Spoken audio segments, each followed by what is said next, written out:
로마서 12장 1절과 2절을 먼저 한번 읽어보겠습니다. 로마서 12장 1절 2절 시작. 그러므로 형제들아 내가 하나님의 모든 자비하심으로 너희를 권하노니 너희 몸을 하나님이 기뻐하시는 거룩한 산 제물로 드리라. 이는 너희가 드릴 영적 예배니라. 너희는 이 세대를 본받지 말고 오직 마음을 새롭게 함으로 변화를 받아 하나님의 선하시고 기뻐하시고 온전하신 뜻이 무엇인지 분별하도록 하라.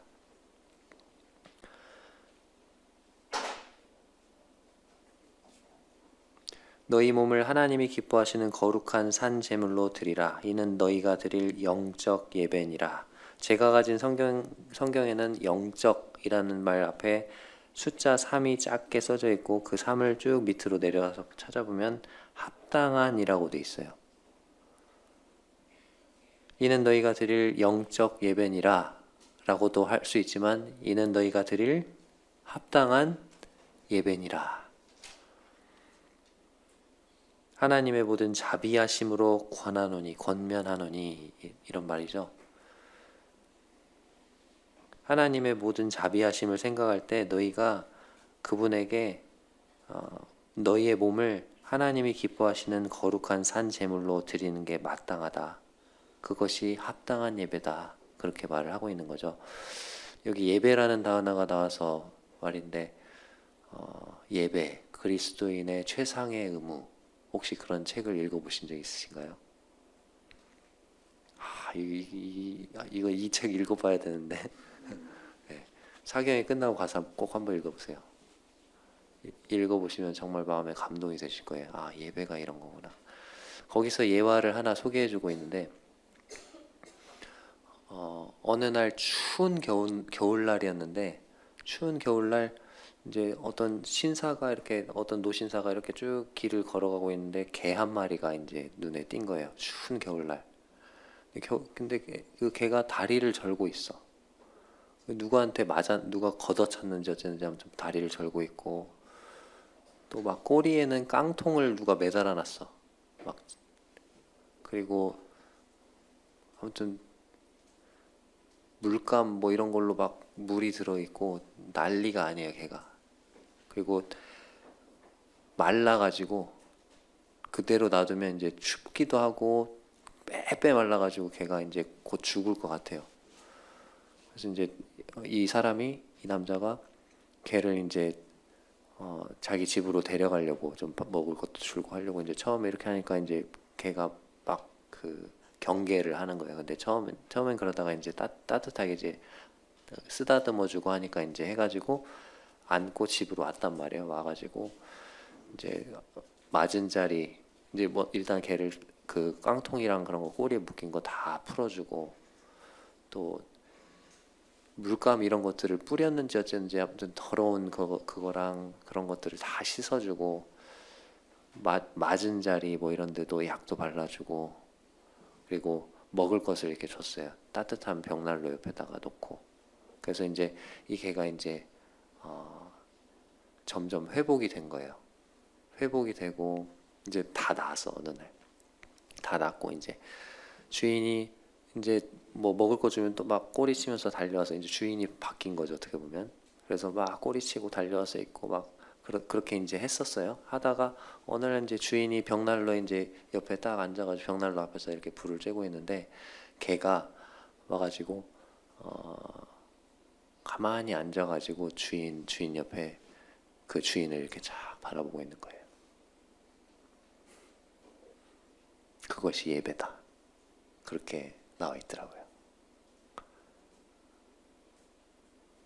뭐 주인이 밥을 주니까 온 게 아니고 아니면 주인에게 뭐 놀아달라고 막 와서 뭘 요구하기에 온 게 아니고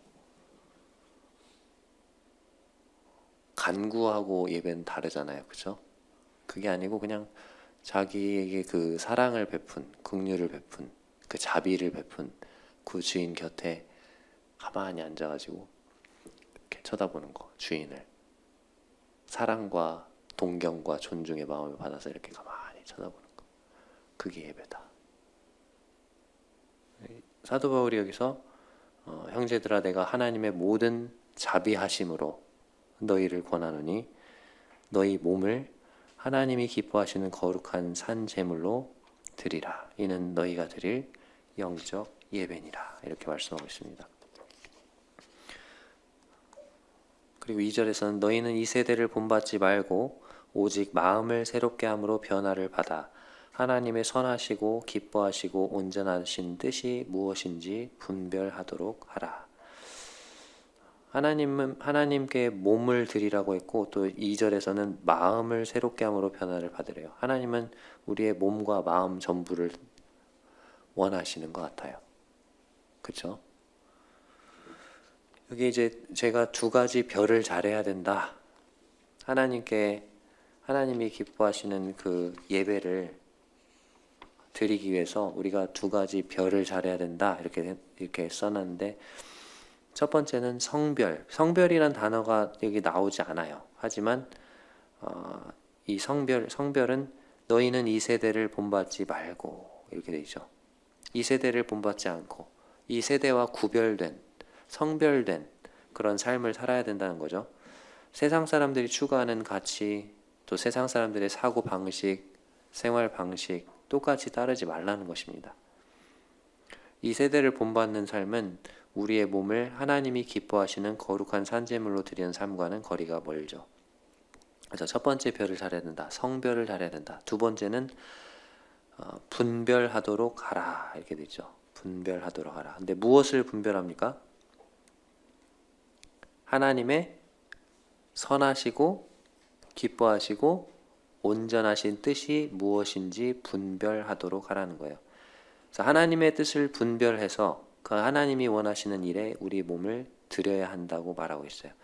자, 그러면 이 하나님의 선하시고 기뻐하시고 온전하신 뜻이 무엇이냐? 그게 12장에서부터 15장까지 나온다는 거죠. 자, 그 하나님의 선하시고 기뻐하시고 온전하신 뜻이 뭐냐? 12장에서는 교회 안에서의 하나님의 뜻, 교회 안에서 우리가 어떻게 행하기를 바라시는지가 나와 있고 13장에서는 사회 안에서의 하나님의 뜻, 사회에서 우리가 어떤 삶을 살기를 바라시는지가 나와 있고 14장 1절에서 15장 13절까지는 형제에 대한 하나님의 뜻, 우리가 형제에 대해서 어떻게 대해야 할지, 특별히 연약한 형제를 어떻게 대해야 할지 그 하나님의 선하시고 기뻐하시고 온전하신 뜻이 나와 있습니다. 이번 시간에는 12장에 나와 있는 교회 안에서 우리가 어떻게 하기를 바라시는지, 교회 안에서의 하나님의 뜻을 살펴보겠습니다. 자, 먼저 3절에서 8절까지 하나님은 우리가 은사를 활용하기 원하세요. 선하신 뜻이 뭔지 분별하도록 하라 하고 나서 바로 딱 나오는 게 은사예요. 자, 3절에서 8절까지 같이 교독해 볼게요. 제가 먼저 읽겠습니다. 내게 주신 은혜로 말미암아 너희 각 사람에게 말하노니 마땅히 생각할 그 이상의 생각을 품지 말고 오직 하나님께서 각 사람에게 나누어 주신 믿음의 분량대로 지혜롭게 생각하라.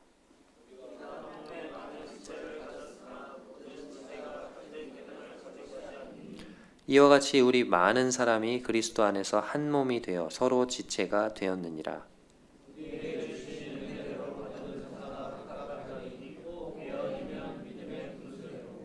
혹 섬기는 일이면 섬기는 일로, 혹 가르치는 자면 가르치는 일로,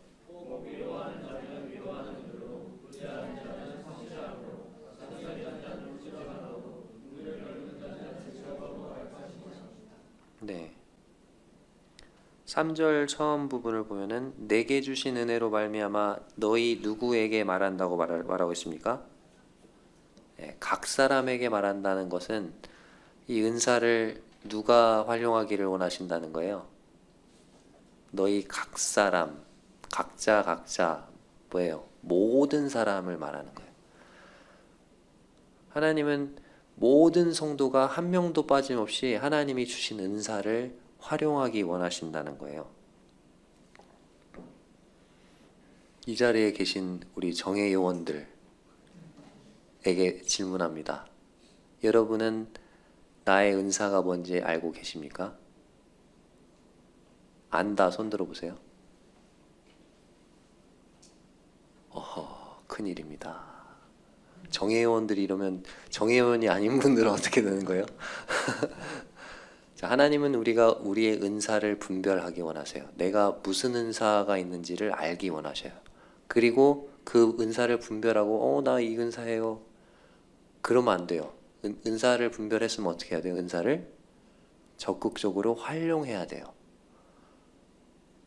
은사를 주신 목적은 그리스도의 몸을 세우기 위함이라고 말씀하고 계시죠. 우리가 은사를 활용하지 않으면 교회가 지체장애인이 돼요. 내가 은사를 활용하지 않으면요. 자, 그러면 은사가 뭐죠? 은혜의 선물인데 은사. 은사는 쉽게 말하면 영적인 재능이에요. 영적인 재능. 자, 그러면 여러분들이 어떤 것에 재능이 있는지 어떻게 알죠? 해봐야 알죠. 내가 축구에 소질이 있는지 축구를 해봐야지 알죠. 내가 그림 잘 그리는지 그림을 그려봐야 알죠. 악기에 재능이 있는지 악기를 한번 해봐야지 알죠. 그죠? 은사도 마찬가지예요. 그러니까 지금 여러분들 청년의 시기에 가장 여러분들이 해야 할 일이 있어요. 은사를 발견하기 위해서. 그게 뭘까요? 교회의 여러 가지 섬김에 참여해보는 거예요. 이 일도 해보고 저 일도 해보고 해보는 거예요. 자, 그러면 그 은사를 누가 알게 될까요? 이 형제님은, 이 자매님은 무슨 은사가 있구나. 주위에서 먼저 알아봐요. 야, 너 축구 잘하는구나. 너 그림 잘 그리네. 옆에서 알려주잖아요. 친구들이. 또 선생님들이. 그죠? 그런 것처럼 내가 은사를 활용해 보면 어떤 교회의 여러 가지 일들에 참여해보고 이런 섬김 저런 섬김에 참여를 하다 보면 다른 성도님들이 알려줘요. 형제님 무슨 뭐에 은사가 있는 것 같아. 은사가 있는 것 같아요. 이렇게. 그 옆에 성도님들이 말해주는 게 아주 객관적입니다. 나는 이 은사 같은데 본인 혼자 착각에 빠져가지고 그럴 수 있어요. 다른 분들은 다 갸우뚱 막 하는데 혼자 막 저는 이 은사 같아요. 막 이러면 안 돼. 그러니까 객관적으로 다른 분들의 검증을 받을 필요가 있어요. 믿음에 앞선 그런 분들의 검증을 받으시면 내가 은사가 뭐구나 알 수 있습니다.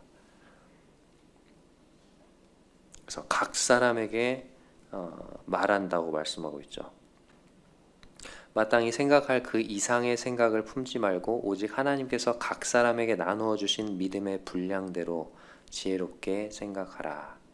믿음의 분량대로 마땅히 생각할 그 이상의 생각을 품지 말고, 그러니까 겸손하게 은사를 활용하라는 거예요. 겸손하게.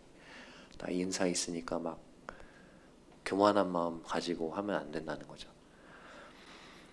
4절에 보면 은사의 다양성을 말씀하고 있는데요. 우리가 한 몸에 많은 지체를 가졌으나 모든 지체가 같은 기능을 가진 것이 아니니, 이렇게 말하고 있습니다.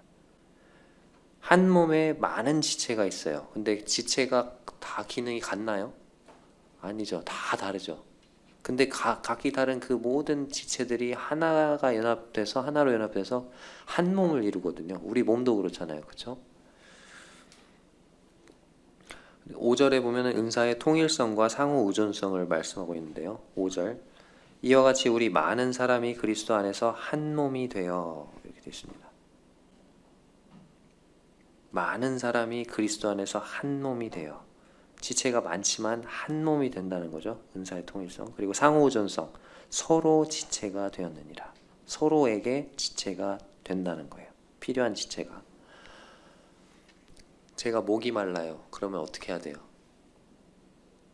지금 여러분 보고 있는데 목이 말라. 그럼 어떻게 해야 돼요? 그냥 이렇게 하다가는 이거 엎지를 수 있죠? 어떻게 해야 돼요? 먼저 눈으로 봐야 돼요. 이렇게. 근데 만약에 물이 여기 없어. 그럼 어떻게 해야 돼요? 발이 물이 있는 데까지 걸어가 줘야 돼요. 그렇죠? 그리고 나서 물을 봤어요. 눈이. 그리고 어떻게 해야지 물이 제 몸 안으로 들어오죠? 막 노려보고 막 하면은 들어옵니까? 보고 어떻게 해야 되죠? 네, 손이 움직여줘야 돼요. 손이 이제 이 팔꿈치랑 여기 어깨가 이렇게 가지고 손이 여기에 들어가지고 손가락이 여기를 깨줘야 돼요. 그죠? 자, 이제 어떻게 해야 돼, 이제? 이걸 입에 가져와야죠. 입에 가져왔는데 입이 안 열어. 안 먹을 거야. 입이 어떻게 해야 돼요? 입을 벌려줘야죠. 그래서 어떻게 해야 돼요? 넣어줘야죠.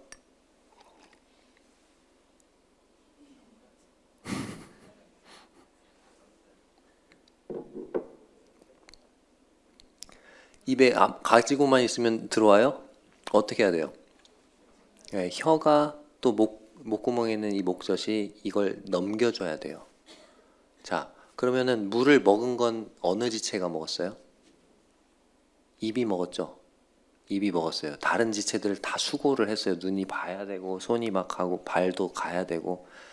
입이 먹었는데 이 물로 인해서 시원한 물로 인해서 유익을 받는 게 입입니까? 입만 유익을 받습니까? 유익을 누가 얻죠? 네, 몸 전체가, 모든 지체가 유익을 얻는 거죠. 교회 안에서 지체들도 마찬가지라는 거예요. 네, 몸된 교회도 마찬가지라는 거예요. 그래서 서로에게 필요한 그런 존재가 되고 서로 다양한 은사들을 가지고 있지만 그 다양한 은사들을 가진 지체들이 하나의 몸을 이루고 한 몸을 세워가는 거예요. 그리스도의 몸을 세워가는 것입니다. 6절에 보면은 우리에게 주신 은혜대로 받은 은사가 각각 다르니 이렇게 말씀하고 있어요. 자, 우리에게 주신 뭐대로요? 은혜대로 받은 은사라고 되어 있죠. 자, 이 은사를 뭘로 받았다고요? 은혜로 받았다고요. 은혜로. 내가 이 은사를 받을 자격이 있어서 받은 게 아니고 은사를 뭘로 받았다고요? 은혜로 받았어요. 그럼 이 은혜로 받은 거니까 값없이 공짜로 거저 받은 거잖아요. 그러면 이 영적인 재능 가지고 자랑하고 교만하면 돼요, 안 돼요? 안 된다는 거예요. 자, 그 다음에 은혜대로 고른 은사예요, 받은 은사예요? 은혜대로 받은 은사죠. 내가 고를 수 있어요, 은사를요? 고를 수 없어요. 하나님이 주셨어요. 그리고 나는 그냥 받았을 뿐이에요. 여기에 지금 7가지 은사가 소개가 되어 있는데 예언, 섬김, 가르침, 위로, 구제, 다스림, 긍휼 이렇게 7가지 은사가 소개되어 있습니다. 하나씩 살펴볼게요. 예언의 은사가 나와 있죠. 은혜대로 받은 은사가 각각 다르니 혹 예언이면 믿음의 분수대로 이렇게 되어 있습니다. 예언. 이 예언의 은사는 초대교회 당시에는 직접 계시를 의미했죠. 하나님께서 직접 주신 그 계시의 말씀을 의미했어요. 자, 지금은요. 계시가 완성됐어요, 안 됐어요? 성경 66권을 통해서 계시가 이미 완성됐죠. 오늘날에도 저 직접 계시 받았어요. 직접 하나님이 말씀하셨어요 하고 막 이렇게 얘기하는 사람 있으면 빨리 도망가세요. 아주 무서운 분인 거예요. 그분은 이상한 분인 거예요. 이단인 거예요. 자, 오늘날에는 하나님께서 이미 계시를 다 완성해 주셨죠. 그러면 오늘날에도 예언의 은사가 있을까요, 없을까요? 있어요. 그러면 오늘날 예언의 은사는 이미 계시된 예언의 말씀을 성도들에게 전달하는 은사인데, 특별히 이 예언의 은사는 예언자, 선지자들이 했던 역할. 선지자들이 그 이스라엘 시대 때 어떤 일을 했죠? 하나님께 말씀을 받아서 전달을 했는데 어떤 때 선지자들이 많이 일어났을까요? 이스라엘이 말 잘 들을 때, 말 안 들을 때? 말 안 들을 때. 북이스라엘하고 남유다하고 선지자가 어디가 더 많을까요? 북이스라엘이 엄청 많이 말 안 듣잖아요. 여기 많이 가요. 그러니까 잘못을 지적하고 책망하는 메시지를 잘 전하시는 그런 분들이 계세요. 예언의 은사예요. 교회 안에 뭔가 좀 이거 잘못된 것 같은데 어떤 그런 것들을 잘 감지하시고 그것에 필요한 말씀들을 잘 전하시는, 믿음의 분수대로 이렇게 되어 있는데 믿음에 일치되게. 그래서 예언의 은사자는 기독교의 믿음과 모순이 되지 않게 메시지를 전해야 합니다. 그 다음에 섬김의 은사가 나오는데 섬기는 일이면 섬기는 일로, 종의 마음을 가지고 성도들을 여러 가지 방법으로 섬기는 은사를 가리킵니다.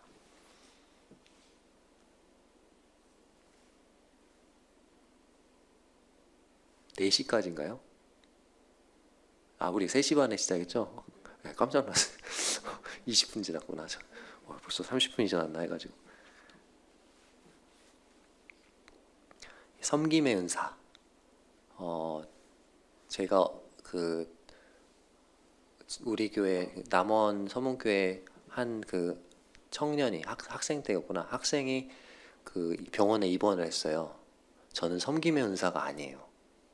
그래서 근데 아무튼 입원을 했으니 나는 이제 위로한답시고 문병한답시고 여러 이제 청년들과 학생들을 모아가지고 뭐 기타도 둘러매고 막 가가지고 막 기타로 하면서 찬양도 해주고 기도도 해주고 막 이제 뭐 하고 잘 있어 그리고 이제 그래 우리는 위로를 하고 왔어 그러면 저는 그렇게 뿌듯해했어요. 자 근데 진짜 섬김을 가진 은사를 가진 형제님이 있어요. 진짜 섬김에 탁월한. 자, 이 형제님 어떻게 했을까요? 이 형제님은 가서 그 형제가 거기가 독방이었어요. 어떻게 아무튼 독실이었는데 거기 가서 같이 자더라고요. 그리고 조그만하게 이렇게 휴대용 휴대용 프로젝터를 가지고 와가지고 영화를 천장에다 쏴가지고 그 형제랑 같이 본 거예요. 같이 있어주는 거예요. 이게 섬김의 은사더라고요. 섬김의 은사는 차원이 다르더라고요. 내가 생각할 수 있는 차원을 넘어서더라고요. 저게 섬김의 은사구나. 제가 그 형제님 앞에서 인정을 하고 형제님 정말 탁월하십니다. 섬김의 은사.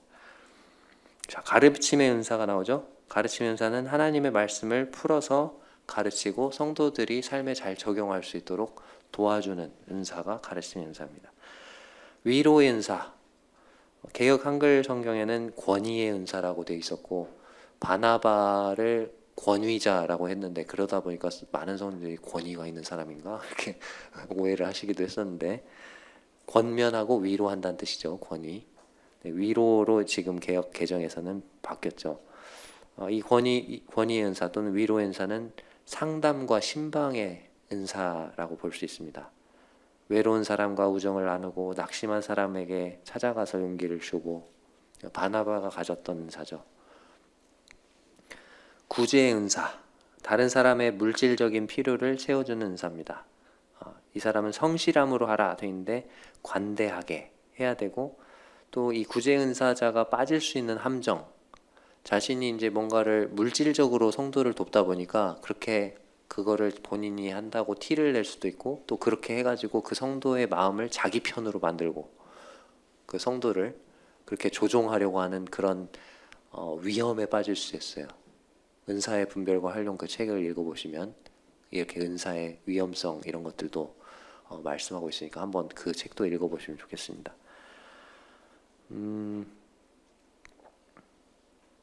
그래서 이면에 다른 동기가 없이 순수하게 해야 합니다. 구제 은사는. 다스림의 은사는 경영의 은사, 행정의 은사라고도 하는데 교회를 인도하는 것과도 관련이 되어 있는 은사이기도 하고요.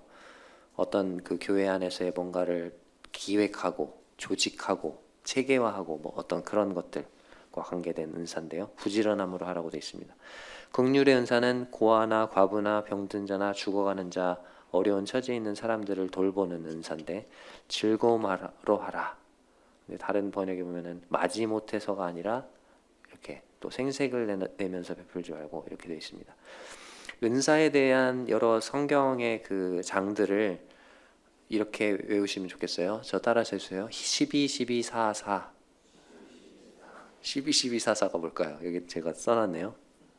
로마서 12장, 고린도전서 12장, 그 다음에 에베소서 4장, 베드로전서 4장. 이 4개의 장을 읽어보시면 은사가 정리가 됩니다. 다른 은사들도 소개가 돼 있어요. 지금 시간 관계상 여기를 다 찾아볼 수는 없죠. 우리 뭐 은사 세미나가 아니니까. 자, 9절에서 21절까지 하나님은 교회 안에서 우리가 어떻게 하기를 원하시냐. 첫 번째 은사를 활용하기 원하시고 두 번째 우리가 사랑으로 행하기를 원하세요. 9절에서 21절을 한번 교독해 보겠습니다. 제가 먼저 읽을게요. 사랑에는 거짓이 없나니 악을 미워하고 선에 속하라.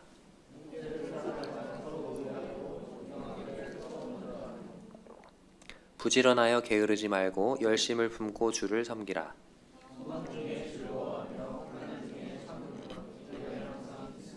성도들의 쓸 것을 공급하며 손대접하기를 힘쓰라.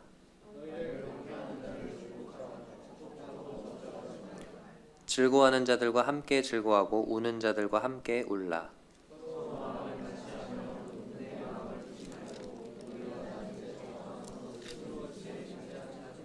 아무에게도 악을 악으로 갚지 말고 모든 사람 앞에서 선한 일을 도모하라.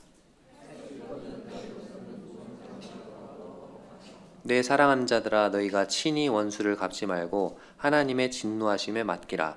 기록되었으되 원수 갚는 것이 내게 있으니 내가 갚으리라 하고 주께서 말씀하시니라.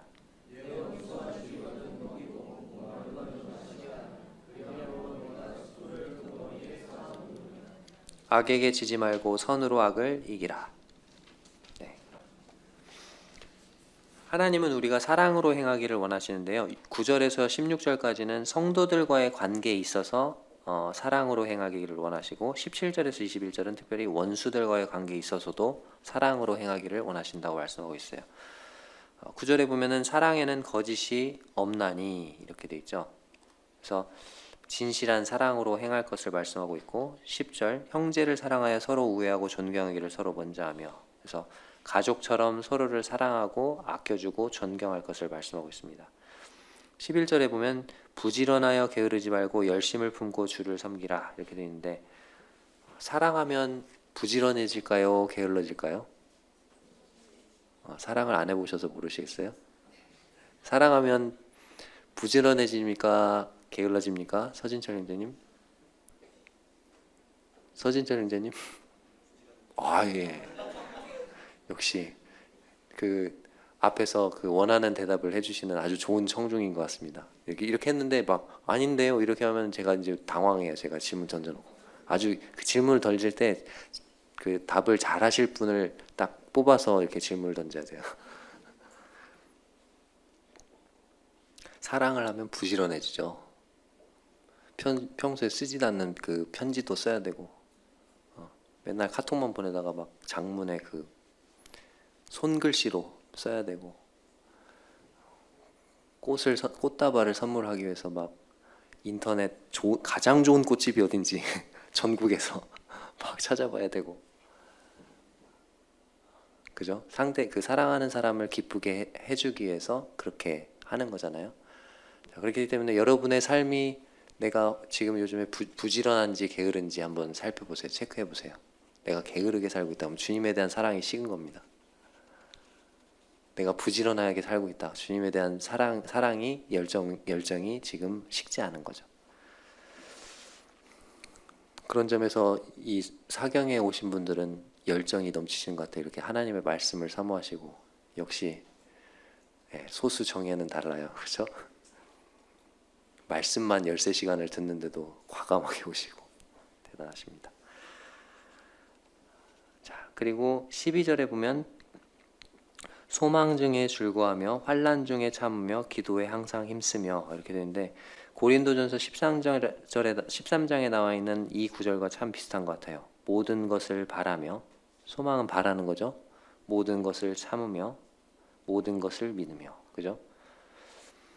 성도들의 쓸 것을 공급하며 손대접하기를 힘쓰라 이렇게 되어 있는데 사랑은 온유하며 이게 사랑은 친절하며로 이렇게 나오더라고요. 영어 성경에는 Love is kind 이렇게 돼 있죠. 사랑은 친절하다. 여기 손대접하기를 힘쓰라 이렇게 돼 있는데 손님 대접하기를 힘쓰래요. 그냥 여건이 되면 하는 게 아니고 손님 대접하기를 어떻게 하라고요? 힘쓰래요. 나중에 여러분들 결혼하시면 손대접하기를 힘쓰시는 그런 가정을 이루어 가시기를 바랍니다. 막상 결혼하면 손대접하는 게 쉬운 일이 아니에요. 손님 대접하려면 먼저 뭐부터 해야 될까요? 어이구 잘하시네. 집안이 대청소가 돼 그냥. 손님 대접할 때마다 우리 집이 바뀌어. 대청소를 하고 깔끔하게 야 저기 화장실 청소 누가 했어? 막 그러면서 화장실 청소하고 여기저기 묵은 먼지를 닦아내고 일주일에 한 번씩 초대하면 어떻게 될까요? 집이 항상 깨끗한 거죠. 그죠? 그리고 여건이 되면 하는 게 아니고 손대접하기를 힘쓰라고. 왜요? 성도를 대접하는 건 누구를 대접하는 거예요? 네, 주님을 대접하는 거라고 했잖아요. 이 사람에게 한 것이 곧 나에게 한 것이니라 그랬잖아요.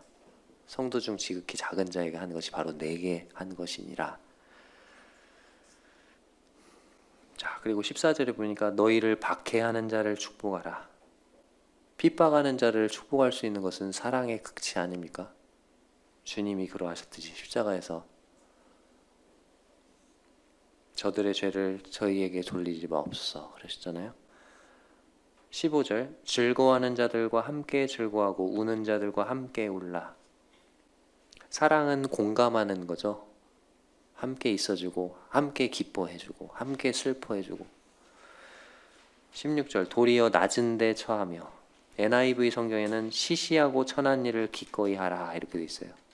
사랑은 겸손한 성품을 가지고 있잖아요. 속성을. 17절에서 21절까지는 원수들과의 관계에 있어서도 사랑으로 행해야 된다 이렇게 말씀하고 있습니다. 17절에 보니까 악을 악으로 갚지 말라. 너희가 원수를 친히 갚지 말라. 왜 그렇게 말씀하실까요? 우리의 보복은 공평하지 못해요. 이런 속담이 있죠. 되로 주고 말로 받죠. 되로 주면 뭘로 받아야 돼요? 되로 받아야지. 근데 되로 주고 뭘로 받아요? 말로 받아요. 한 대를 때렸는데 몇 대 맞아요? 세 대를 맞아요. 한 대 맞았으면 한 대 맞았는데 요만큼 맞았으면 요만큼 맞아야 되는데 요만큼 때렸는데 어떻게 맞죠? 딱 맞죠. 우리의 보복은 공평하지 못해요. 그러니까 너희가 원수 갚지 말고 하나님께 맡기라 이렇게 말씀하고 계십니다. 할 수 있거든 너희로서는 모든 사람과 더불어 화목하라 이렇게 말씀하고 계시고 20절에는 원수가 줄이거든 먹이고 목마르거든 마시게 하라. 아까도 말씀드렸지만 주님도 그러했고 스데반도 그러했고 자신을 죽이는 그 사람들을 그들에게 죄를 돌리지 말 것을 기도하시죠. 엘리사라고 제가 써놨는데 이건 뭐냐면 그 아람 왕이 북이스라엘을 이제 침략하려고 막 쳐들어가는 거예요. 이쪽으로 쳐들어가자. 그러면 엘리사가 어떻게 알고 하나님이 다 알려줘 엘리사에게. 그래가지고 왕이여 여기를 방비하십시오. 그럼 이쪽 방비해가지고 안 돼. 어떻게 작전이 탄로났나? 다음에는 여기로 가자. 여기를 또 이제 엘리사가 또 왕이여 이번엔 열로 쳐들어온답니다. 여기를 방비하십시오. 그러니까 이제 아람 왕이 짜증이 나가지고 우리 중에 누가 내부 첩자가 있다. 그러니까 아닙니다. 이스라엘에 지금 엘리사라는 선지자가 있는데 그 사람이 우리가 어디로 쳐들어가는지 다 알려준답니다. 그래서 그래 엘리사를 잡아야 되겠다. 그래서 도단에 있었는데 도단에 있는 엘리사를 잡으려고 병사를 막 보내죠. 군대를 보내서 이제 딱 이렇게 그 포위를 했어요. 그때 이제 사환이 막 보고는 놀래가지고 어떻게 하죠? 그러니까 그 엘리사가 기도하죠. 주님 주여 이 사환의 눈을 뜨게 해주십시오. 보게 해주십시오. 그랬더니 눈을 딱 영적인 눈을 딱 뜨니까 어때요? 불말과 불명거가 산에 가득하게 이 포위한 그 아람 군사들을 포위하고 있는 거예요. 그리고 이제 그 아람 군대에 대해서는 엘리사가 또 기도하죠. 이들의 눈을 어둡게 하옵소서. 그러니까 눈이 어두워져가지고 어딘지 모르고 하니까 엘리사가 나가지고 누굴 찾소? 그러니까 엘리사를 찾는다. 그러니까 엘리사 여기 없고 저를 따라오세요. 제가 알려줄게요. 막 따라가죠. 어디까지 가죠? 사마리아 성. 북이스라엘의 수도인 사마리아 성 한가운데에 딱 들어가서 저들의 눈을 뜨게 하옵소서. 그러니까 딱 떠보니까 어디예요? 사마리아 성에 포위되어 있는 거야 지금. 그러니까 이제 북이스라엘 왕이 어떻게 해요? 이들 다 죽여버릴까요? 그러니까 엘리사가 뭐라고 합니까? 칼과 활로 잡은 것도 아닌데 그러면 안 됩니다. 그러면서 이들에게 떡과 물을 먹여서 보내십시오. 그러죠. 그래서 원수지만 떡과 물을 먹여서 보냈죠. 지금 이 일을 겪은 아람 병사들이 다시 전쟁한다고 할 때 자원에서 왔을까요? 못 오겠죠. 예, 그런 거예요.